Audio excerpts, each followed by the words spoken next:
Okay, finally I'm live. I tried going live about a few seconds ago and it decided not to work, so after bashing the bottom.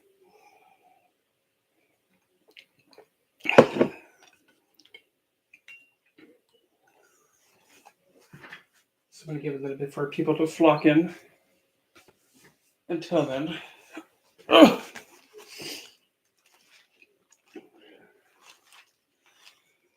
So I figure while we wait, just a little bit longer. Pretty much what this live stream thing is going to be about. Hello, Ivy. It's pretty much just trying to make the whole idea of like spirituality and somebody's faith and their practice. I've decided to pretty much kind of make like a completely, hello Fiona, a somewhat, I don't know how else to put it, kind of a idiot proof it, but also make it in a way where it's simple, but it's also in a position where it's not able to be like pushed back against, if that makes sense. Meaning that, like, if I'm saying that it's something like this, and if somebody that has like a different faith or whatever comes in and says, no, it has to be like this, has to be by the book, blah, blah, blah, blah, blah, it's going to be put into a way where it can't be pushed back. But anyway, and also because since I like making things interactive, well, not everything interactive, essentially this will be all like interactive, like putting in the poll questions and the whatnot. So why not just kick it off with something just to get the hamsters in the head running. Let's see here. First, let's have our first question be this. Hmm.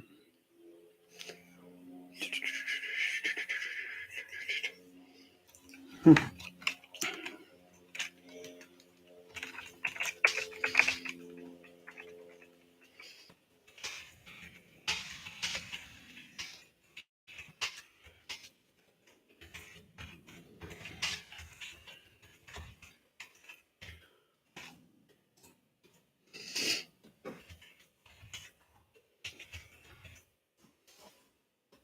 Okay, so here's the first question. Come on, get out of the way, stupid taskbar. Here we go. So, true or false? There is a right and a wrong way of practicing spirituality. And no, it's not a trick question. And to rephrase it, in spirituality, there's a right way and there's a wrong way. Got one for false.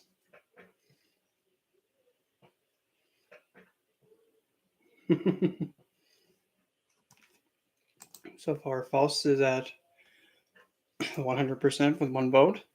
And if you're able to participate, please participate because I'm trying to at least make it fun a little.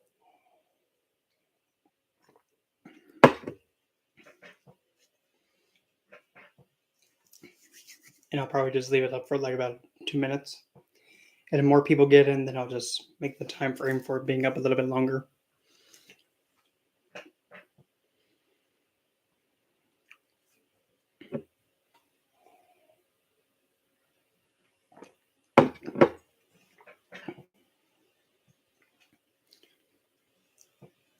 And for the record too, whenever you're choosing like answers for at least for like the trivia poll or whatever thing I'm doing, like this, don't ever think that you're being tested. Like you better get this right, otherwise I'm going to beat you with a yardstick or something. No, really, it's just testing to see where you stand right now and just see where you are. That's the main thing.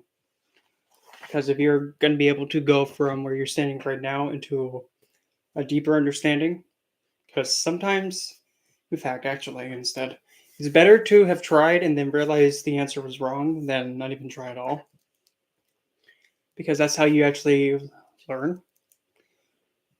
Because rather than have someone say, well, I'd rather be right all the time and get everything right, then what's the point of you being on this earth then? Okay, well, since I only had one response to the poll, there is a right way and a wrong way of practicing spirituality. The one vote was false, and that is correct. And the explanation, well, spirituality all comes down, hello, Adam, it all comes down to the person, the individual, the person. What one person's spirituality and how they practice it can be completely different from, hello, Laura, can be completely different than somebody else's practice of spirituality, even if they believe in the same, like, specific practice or they have, like, the same spiritual figure that they're getting guidance from. It can be completely different. And how one believes one way can be completely different from another. But now here comes the bigger question. Now this is where it can get a little touchy, but here's the thing. You have to look at it from a perspective of divinity. If divinity was looking at this, would divinity even approve it, for example?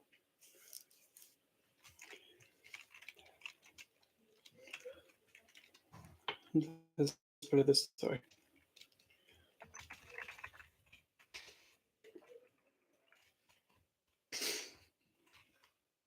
Here's a better way of putting it.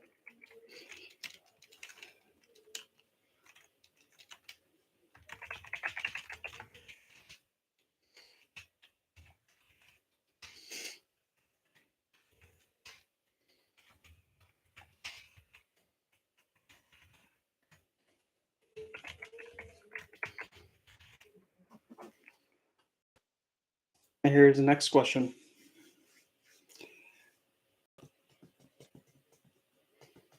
Established faith is always correct. For an example, an established organized religion, just for an example, Hinduism, Christianity, Catholicism, I can't pronounce it, Lutheranism, even Satanism.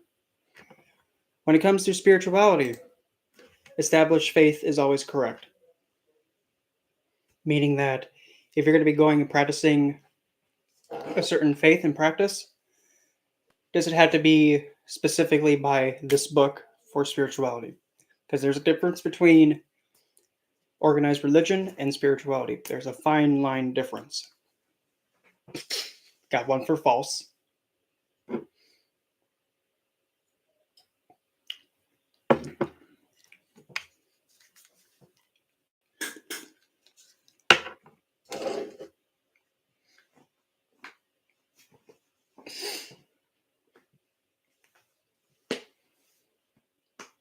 And I'll leave it up for 2 minutes. So most definitely, please, please, please, if you are able to click on one of the options, please do so. If you can't, well, at least just also type in your answer too. That'd be also.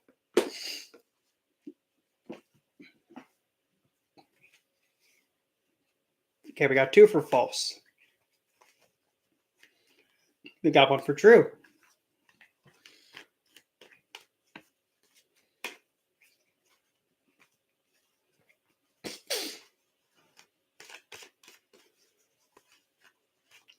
And I'll clarify it again. Established faith, meaning that it's something that has already been established by somebody else or a group of people, and it's been practiced like throughout time.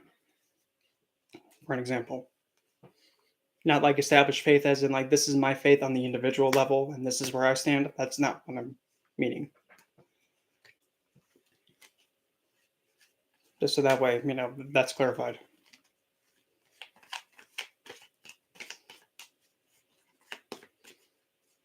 Yeah. Okay, then. Okay, so then that would make everything all. It's okay. I probably wasn't clear either, so that was my mistake. So essentially, everything was false then. All the answers were false. So established faith is always correct. By meaning something that has been established by somebody else. in how it's been practiced. For example, like how a set religion says it has to be like this, done like this, spoken like this, and it has to be spoken while standing on top of your head and doing head spins, and then doing the worm on this type of day, on this day, when the sun's at this position, at this time, with this many people surrounding you clapping. No, that's not faith. If anything, that's taking the practice of somebody else and how they got success, and then that's you trying to mimic it.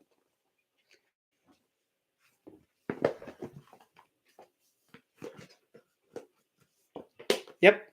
Mm-hmm. Yes, Fiona, that is perfecto right there. And what's even more, how do I put this? What's even more kind of astonishing too is that how one person's practice can work so beautifully for someone, and that same practice given to somebody else, it can be just completely face plant. For an example, like say if I was to take the, well, then again, the viewpoint I have is unorganized, completely unorganized. Say if I was to actually start picking up Islam, I probably would not last that long. I would not last that long, to be honest, because the way that the practice is, well, for one, I can't force myself, and I'm not going to force myself to do something that a text has told me to do. And second of all, I can't push myself to see a woman as something that's abomination or something that is deemed as property. I just cannot do that. But by the book, according to that book, it's correct in how those group of people believe it. Although it's not really the most best thing to have around and the best belief, at least from another perspective, it's still a faith system, unfortunately. So it has to be given that acknowledgement. But however, though, yep, mm-hmm, yep, Fiona, perfecto again. But the thing is, when you have the minute that you take spirituality or faith or a practice, the minute that you take it and then started weaponizing it, meaning, and by weaponizing, I'm meaning this. The minute that you start using it to then bring harm to another person or another group of people, for an example, excuse me. Say, like, for an example, this is probably the biggest one. This is the biggest one, and I've actually had this happen recently. Say, for an example, you have somebody, they have their own faith, their own practicing, and one on whoop de whoop, and then you have somebody else who practices something completely different, and by that person's faith, the other person's, they have the belief and the idea that whoever does whatever thing that this person's also doing, they are considering them someone who is, like, for an example, term somebody who, I'm trying to find trying to think of an insult, like one who is a blasphemous, one who is um, profane, or just something along those lines. The thing is, the minute that this individual over here with their faith, going by their faith, sees that, oh, my faith says that whoever does this, like what this person's doing, I can pretty much call and say that they are blasphemous, they are like a sinner or anything like that.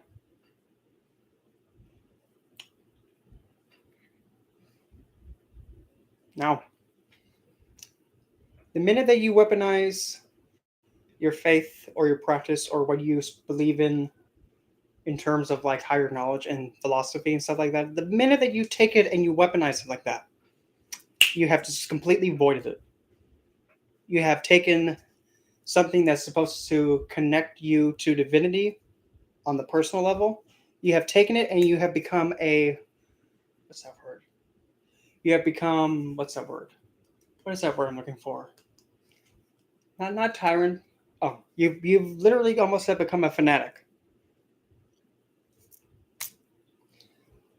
The minute that you take your faith and start weaponizing it and intentionally swinging, insulting somebody, bringing harm to somebody, pretty much saying that, oh, you're a sinner, you're profane, you're just vile or whatever, because you're doing something that my faith believes that against, oh, well, then you're just going to be going to hell for whatever, or you're worshiping something that is intentionally just going to kill you and bring harm and destruction to the world, and you're evil for that. The minute that you pick that up, you are now a fanatic. You're a fanatic. But I'm not a fanatic. I'm just relaying what my faith says. What you believe on the personal level. And it does not have anything to do with what your established religion says. If your established religion says this is what is seen from this, but if you're allowing that to blind you from seeing in front of you another person, they practice something completely different. But if you're going to make it complicated and think, oh, according to my faith, this is the enemy, well, they're a sinner and they need to go and suffer. Nope. You still have become somebody who's weaponizing the faith and being. I just lost the word I was using. But you get the idea. You become a fanatic. That was the word. You become a fanatic, and now you're essentially acting like a mad prophet, metaphorically speaking, and a mad prophet meaning that you just go completely bonkers, saying how somebody's wrong and how their vile actions are going to be bringing them harm and whatsoever. But the thing is, if you don't know the person's faith and what they're practicing, or if you don't know them at all, especially if you're just going on based on what they're wearing, how do you know that this individual's on the like personal level? How do you know that they're probably the most easygoing, gentle, calm, considerate, helpful in the way that they carry themselves? How do you know they're not like that, but you're just judging them based on their appearance, what their faith is, and something that clearly doesn't show the character? If anything, that shows to yourself that you have to take a look at yourself and think, why am I acting like this? Is there something regarding like my own viewpoint of myself that I have to realize that, wait a minute, I think there might be something wrong with how I'm reacting and responding to people. Maybe I need to take a look at myself and think, maybe I need to understand and learn the lesson that every person that walks this earth is a person, and what they believe in has nothing to do with how I should treat them. It's true though. But nonetheless, though, what you believe in and what your faith is on a personal spiritual level, that's not is not intended to be weaponized. Is not intended to be used to brandish and attack people with. Because the best way to put it is think of the deity or the divine being that you're most close with, like the one that you have invested the most time with and you want to get the most close to. Okay, you have that being in mind. Pretty much what you're doing is when you encounter somebody who pretty much gets you into a state of being a fanatic and swinging at them, saying all these things that they're evil and the whatnot. The minute you start doing that, you're purposely picking up that divinity by the foot and now you're smacking them with it. You're picking up the divinity that you're close with and now you're brandishing them like a weapon. I don't know about you, but I don't think I would be able to pick up hell by the foot and then swing her around and hit people with her. And if I was to do that, I probably would not be able to hear for a long time. But that's the thing, though. You should not have to pick up, and you should not have to use your belief in your spirituality as a weapon in the first place. Because the ultimate goal of it is to get yourself closer to divinity. Because once you are using that as the main focus, then you're actually practicing it correctly. Now, there are some other things, like for an example, say like there are some that believe that one side has this and the other side is like this. But now, that's the thing with establishments, like beliefs and practices that are already been established for a long time, and they're still handed down in practice and whatnot. Now, don't get me wrong, the idea of keeping tradition alive is a really important thing. But, however, though, the stuff that needs to be kept alive and handed down is the stuff that, is probably the stuff that should be kept going and handed down. For an example, something that should not be continued to be handed down, for an example, is to let somebody who has been in the faith for a while, for a set period of time, they should have the full power and authority to translate in how to take how something is taught, and their definition becomes law regarding the faith. That's something that should not be considered to be practiced. No, because what you're doing, and the best to explain it, we'll bring some astrology into this. Essentially, what you're doing is you're taking Jupiter, the planet that's all about spirituality, and is also the guru figure, for goodness sakes. You're taking him, and now you're putting him in Capricorn. You have Jupiter in Capricorn. You have the priest being forced to have self-control and have some discipline. The guru has restriction and being pretty strict on how he teaches. He is restrictive on how he gives out his teaching. But when the thing is, when it comes to spirituality and when you're teaching about divinity, you cannot withhold information. You can't restrict it.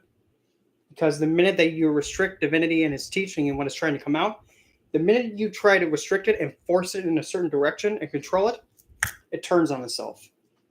It destroys itself. Because divinity, it flows. It flows naturally. The minute that you try and force it in a certain direction, it destroys itself. That's just what it does. Because divinity is a free-flowing energy. It flows. The minute that you stop it, it turns on itself and it destroys it. Best example. Say, for an example, if you're down south and how they, at least the black people, and how they have their services. I mean, they get into their services. The minute that you try going down south into one of their services and you go to the pastor or even the congregation and they're all into it, hello, I'm not. If you go into the congregation and then you tell them, can you guys keep it down? You guys are a little loud. They're all going to look at you and think, oh, honey, bless your heart. You're going to wish that you didn't come out of your mother's womb. That's Jupiter and Capricorn. You're trying to restrict divinity from its free flowing, and that's what's going on in that congregation. You're being the Jupiter and Capricorn, but now you're trying to restrict divinity that's gone into those people. You cannot do it. You have to allow divinity to flow. When you allow it to flow, that's when everything flows and does as it's supposed to do. But the point I'm trying to get is, when it comes to keeping something that's handed down, it should be the core of the practice, not how it's being handled. Because if you noticed how there's how many types of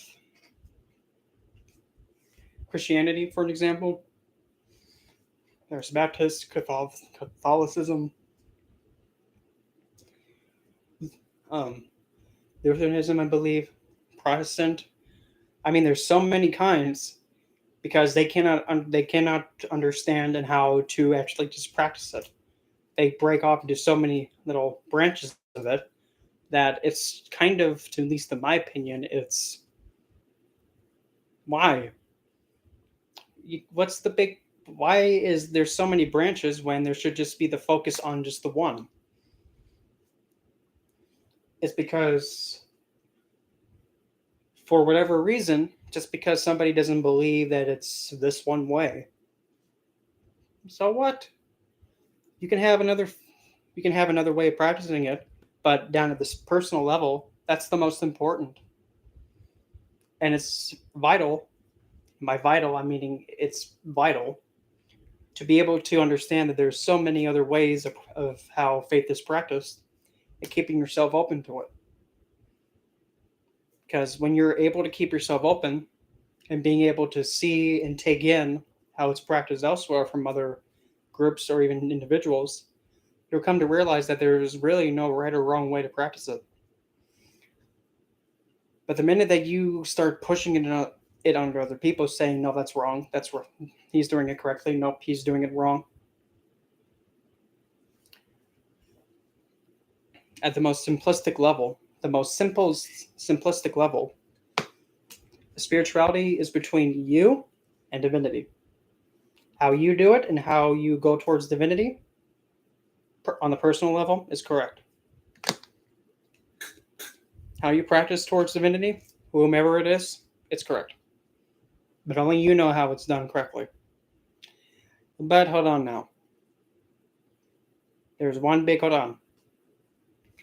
The minute that divinity, or what one may believe is divinity, the minute that divinity wants you to go and wreak havoc and cause harm to other people,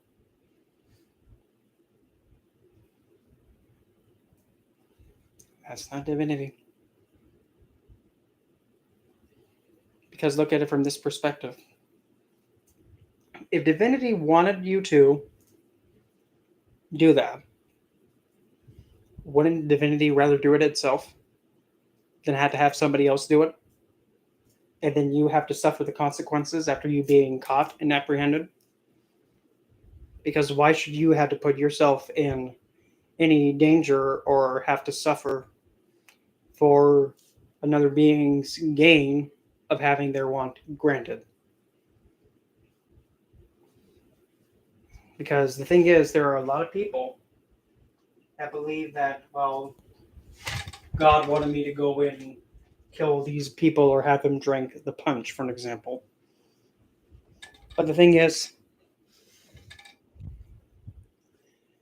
when you use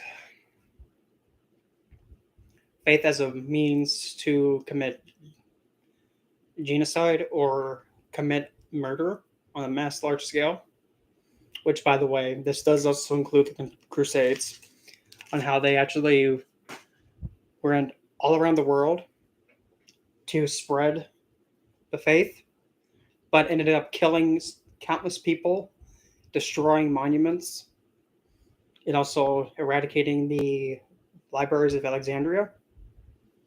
And thank goodness, they did not destroy the temples and the sacred places of India. Thank goodness. You come to realize that what they were doing, they were not acting in the best interest of divinity. They were not. Instead, they were acting on the pretty much the gains of the church. Because the thing is, divinity at the core does not need a church. Divinity does not need a congregation. Divinity only needs one. Yep, that's it. Everybody else, well, okay. If they happen to follow the same thing as you do, woo. If not, divinity just wants you. That's it. Everything else is extra. Extra icing and sprinkles on the cake.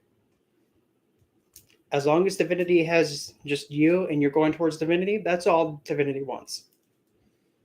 Because when you go towards divinity, divinity stays alive. And when divinity stays alive, man or mankind gets the guidance that they need on this world. It's pretty much is an equal balance give and take. One sustains the other. When you have them sustain each other, it just stays and it flows perfectly. But when you mishandle it, like for an example, when you're using it as a means to, probably the biggest one, coerce people, extort people, using it as a means to fill up your pocket, that's not, no, that's not the correct use of spirituality. When the main focus of your congregation is to get donations, and instead of actually putting those donations to work as intended, you're putting them into your own pockets. So that way you can live a big fancy woozy woo life, and you'll be all like, "Well, I have been blessed with all this stuff that the Lord's given me." Not really, because the thing is, if you're really doing what He was actually intending you to do, to help uplift people out of poverty and uplift those who are suffering, you wouldn't be flaunting your jets around. You wouldn't be flaunting your aircraft carrier around. You wouldn't be flaunting your mansion around. Because the thing is, the minute that you start doing that, the same thing that individual is preaching against is don't be greedy, don't be like this. The same thing that he's preaching against, he's actually doing it. He's becoming a hypocritical he who font. And I mean, the thing is I don't mean to be point blank, but that's the thing. If you're going to be pushing against being a certain way, and you're in the eyes of the public, you best not be doing what you're saying not to do yourself.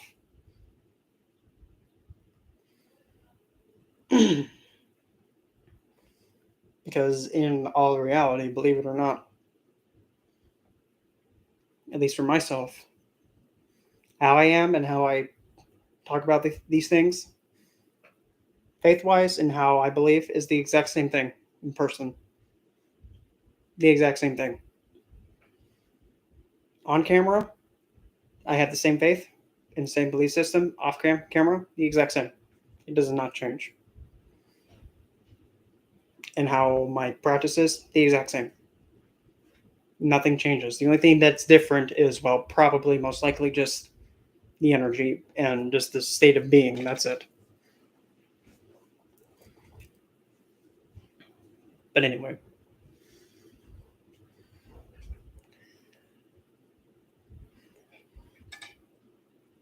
But now for another thing to look at too. When there's a group of people that have their own practice and the whatnot, let's say for an example, a coven of people or coven of witches that are actually giving recognition to Hecate. Now the thing is, there's absolutely nothing wrong with that. No. The thing is actually the advantages of having a coven like that. You have a group of people that share the similar belief, and now they're working alongside each other to help grow one another. But now here comes the big challenge with that. When you have a group of people working together to uplift each other, all it takes is one little misstep, and now the whole coven turns on one person or turns on itself. That's just what happens. That's the same thing that goes with the church congregation. All it takes is one little misstep. People leave, people get into an uproar. Hello, Kayla. That's just how sensitive when you have a group congregation together, coming together. All it takes is one little misstep, and the whole congregation turns on itself. Not saying to be calling anybody out. No, that's not the point. That's just saying for just how it is.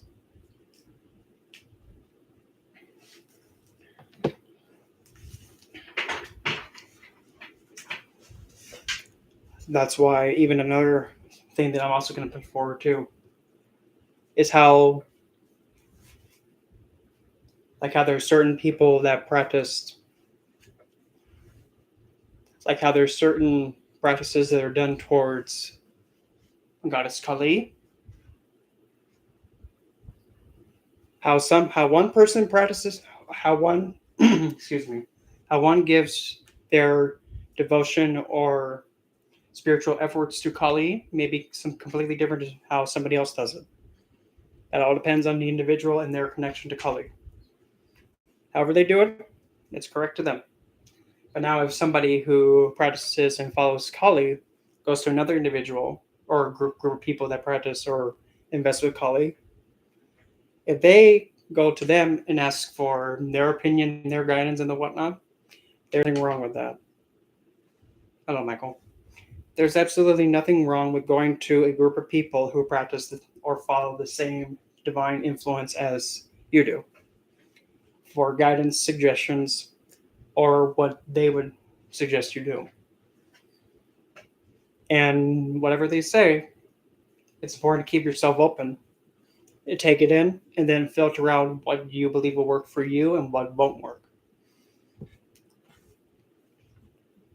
As an example, established faith, as in pretty much a faith that has been established by somebody else. Like, for example, Catholicism, that's an established faith. If somebody else's belief and somebody else's practice that's being put into practice currently, and there's a large group of people that are practicing it and following it. So essentially, with that question, somebody else's faith and how they've been practicing it, or an older belief system that has been established and practiced throughout the world, it's always correct. It's not. It's not. Mm-mm. It's not correct. It's not always correct. Because the main focus on this is the individual level. The individual level comes first. Because once the individual level is established with that connection to self and divinity, then the congregation could come afterwards. But if that's not there, that connection, then it should not even worry about even trying to bring it out to the world. Because again, now here's the thing. From my perspective, what I say may be completely incorrect to somebody else. And that can be seen as one of them, yeah. That can be it, yes. But even then too, now here's the thing. Churches are not just restricted to like one faith. Because on the individualistic level, that has to come first before anything else. Because if the individual is not standing and doesn't have the connection to divinity on its own, it really doesn't matter what belief system they attach to. They won't feel that deeper permanent connection, if that makes sense. Because if you have that deep permanent connection source on the individual level, you can literally go anywhere and go to any belief system or any faith or any sacred spot. Because immediately, no matter where you go to, you already know where you're connected to. And nothing can sway you from it. But now here's the slight twist again. And this is how divinity works. Divinity wears so many masks. It has so many masks it wears that it's mind-boggling. It wears many masks. You go to one place in the world, it puts on a mask. You go to another part of the world, another mask comes on. You go back home, another mask goes on. The same divinity that you're most comfortable with. Hello, Mika. The same divinity you're comfortable with is wearing a mask that you're comfortable with. Now, when you go to a different place in the world, that same divinity that you're attached to puts on a different mask. It's being put out in front of you in a different way. But deep down, you still have that connection and you can see through it. And you know that that's the divinity at a source. But now when you take that divinity that you're connected with, you go to somewhere else and then they see, in this other part of the world, they see the divinity you're connected to. They only see the mask. Best example. Say, for an example, if I was to go like over to India, please pray, I do it one day. Get me there somehow. I don't care how, just get me there. It's on my bucket list, okay? If I was to go to India right now and actually bring the idea with hell with me,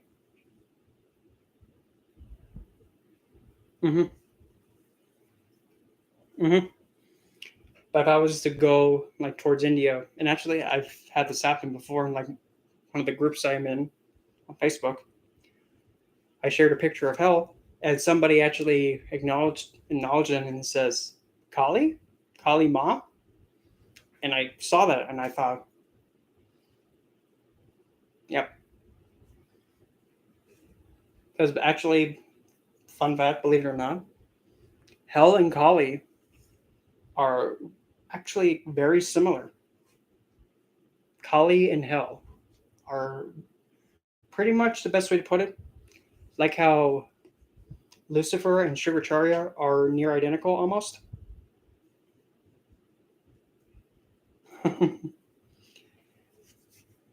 Lucifer and Shrivacharya are near identical. Kali and Hell are almost near identical. Believe it or not. But how can that be? One side of Hell is in light, and the other side of her is dark. And then Goddess Kali is seen wearing human body parts, holding a human head. It has her tongue sticking out with blades and the little um, bowl to catch the blood. And she has her tongue out. How is that similar to Hell, who's just one side left, one side light, one side dark? Well, here's the thing: when you first go encounter Hell, she deflects back to you your true self, and she becomes your true self. Meaning, if you're holding on to a lot of dark things, she becomes the darkest part of herself. If you still have some light in you, you'll still see some of the light on the one side. But if you're more on the light side, then you see more of the light side compared to the dark. Now with Kali, I'm getting goosebumps because it's definitely true. When you first go towards Kali, the first thing that you will witness is probably the most mortifying, intimidating, and just soul petrifying type of terror. I can't even describe it because really there's no words. But when you first see her in pitch darkness, you will have to be strong enough to understand it's an illusion. It's a test. Because if you are able to understand and think, that's that's not you, Kali. Let me see how you are for real. When you're able to look past that, Kali becomes the most beautiful. With hell, when she puts out that image of the either being have when you have her being like the most scary thing ever because she's deflecting that back to you. The minute that you address her and say, "Hell, stop! I want to see you for you. I don't care about how I look. Let me see you for you." And that's when she comes split down the middle perfectly, exactly how she is. And Kali the same way. You get past the illusion that's in front of you, you get to see divinity, in this case, Goddess Kali or Hell. You get to see them exactly how they are. Their purest self. And I can say from experience, at least with Hell, the minute that you actually, it actually gets me a little emotional too because I remember when I did this, and oh my good lord, Linda. The minute that you tell Hell, stop deflecting back to me what I need to see. I know it's there. I can care less about that right now. I'd rather see you for you. You first. I don't care about how percentage of how much I'm holding on to, how past time something. You want to see you. You. Nothing else. Show me exactly how you are. So I can love you exactly how you are. So I know. The minute I did that,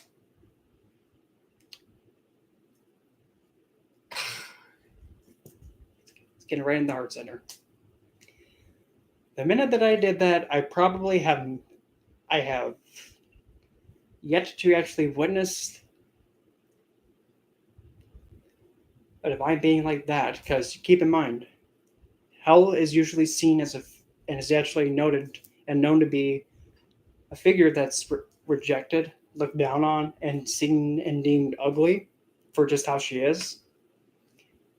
But the minute that she got that security and that desire to just be herself,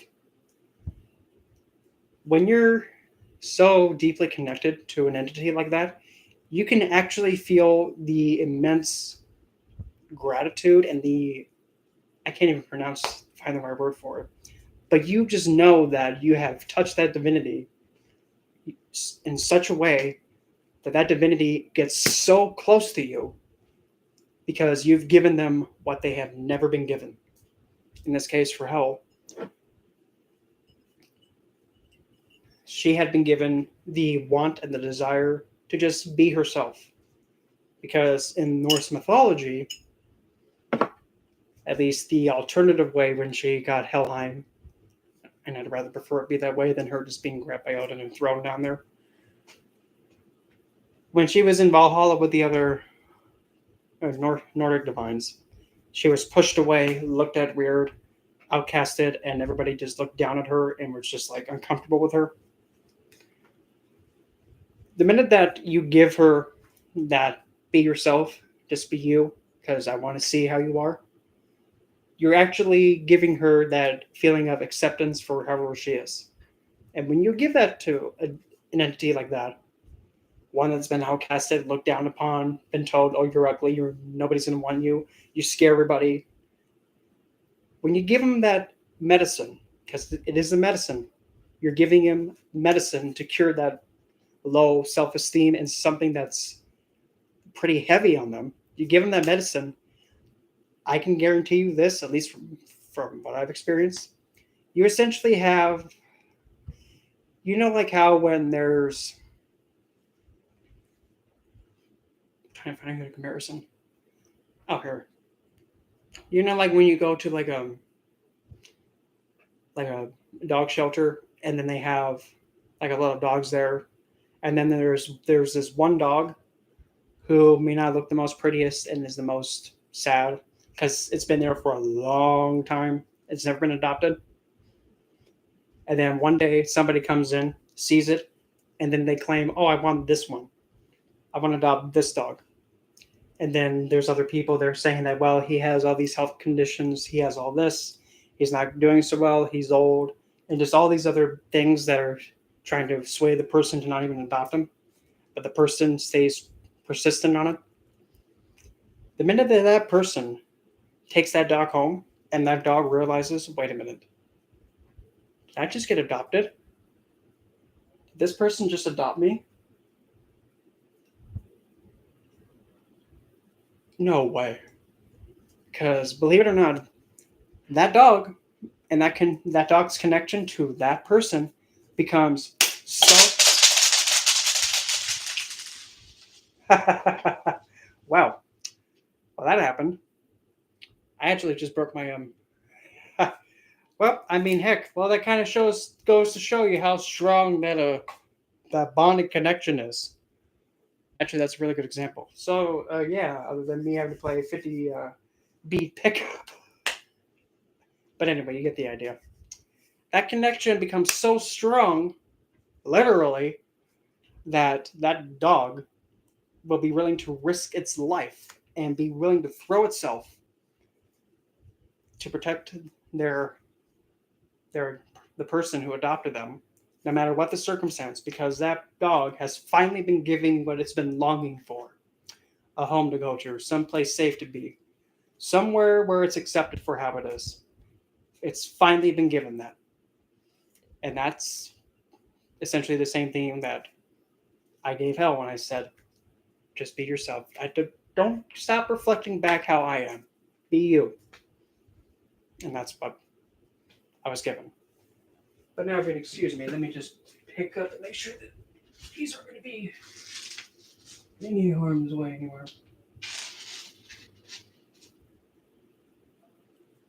But yes, that goes to show you.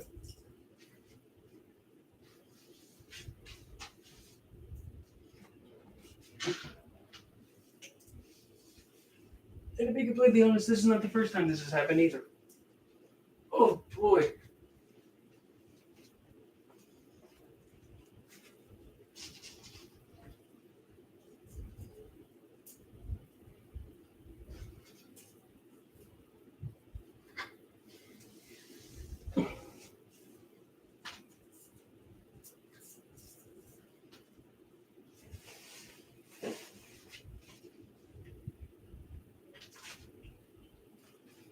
Oh lordy.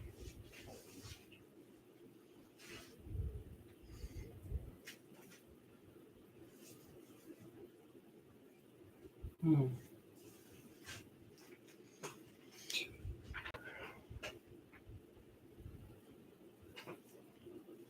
I probably just had to look around for a little bit longer, but anyway. So that happened.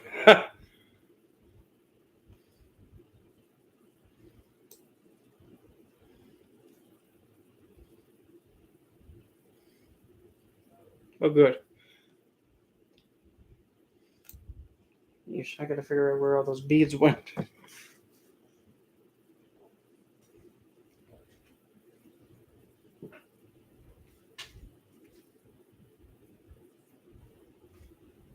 Oh. Hmm.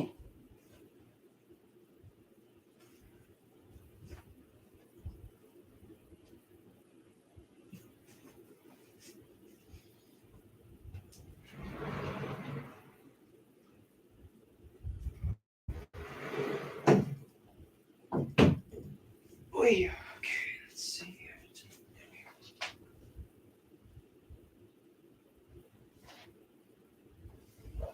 Oh.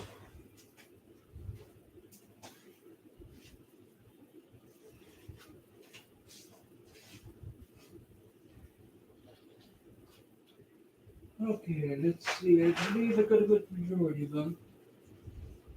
Oh.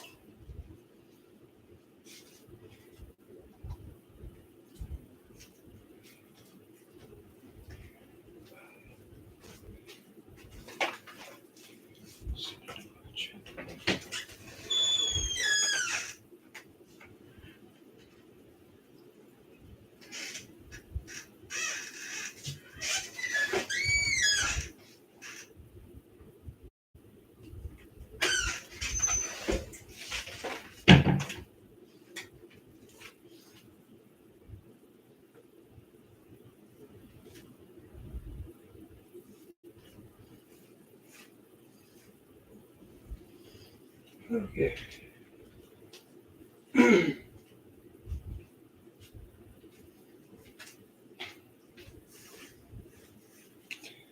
Oy.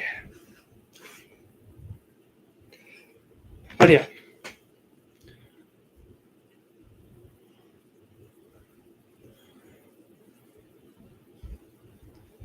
Yeah. But really, that's like how strong that connection becomes.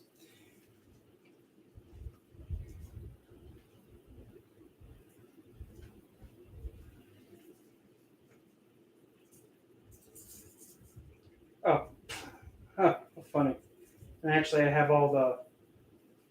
have all the stones right here anyway. So I got them all without even knowing it. Woo! Okay. So I'm just gonna put this in this little container over here. And I'll just have it there just to have the reference again. Huh. Ugh.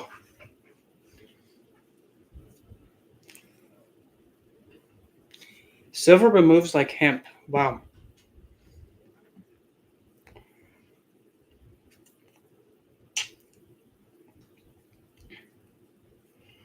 Ugh.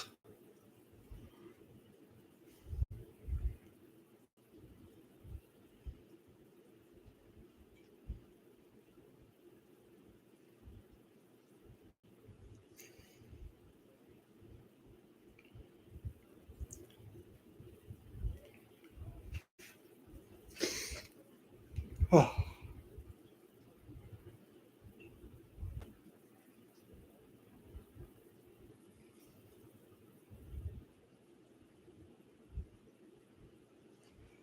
Ugh. Oh yeah. It's just like usually I can't really do much physical activity like that, getting on the knees and moving a lot frequently because lately my asthma's been bothering me a little bit. But I'll be good.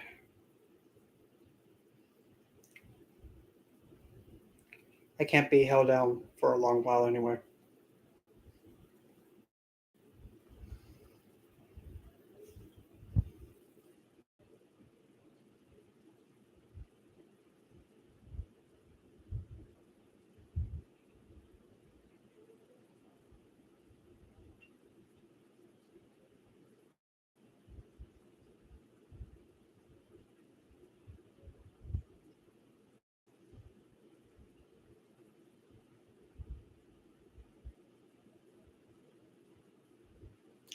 Oh, where's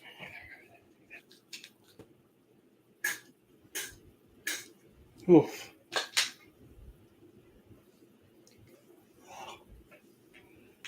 Hold on, no, there's something else I can do. I gotta fix that.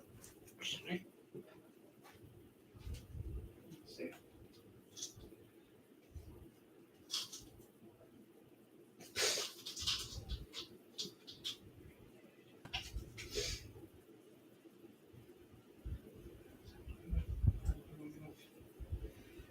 Okay. Oh, well.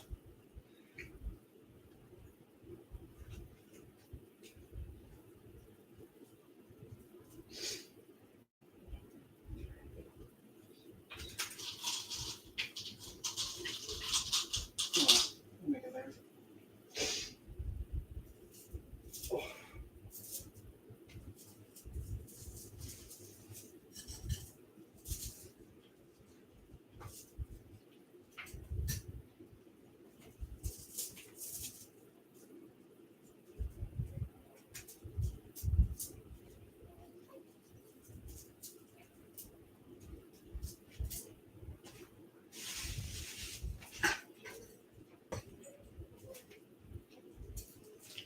let's do a good old switcheroo and I'll put this one on.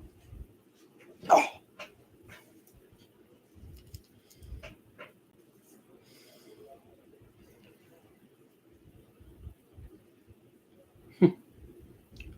it's actually kind of amazing. Like the minute that I put this thing on, I just feel the energy just shift. Just like,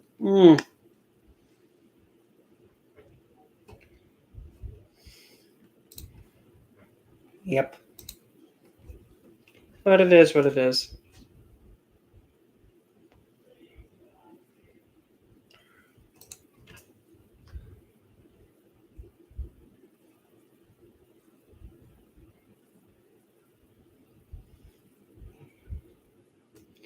Yeah, it doesn't start yelling again. It's like, I kind of feel like I'm gonna go wash myself. I feel kind of like a little bit ugh. So I'll come back later. I don't know. I just feel off. Yeah.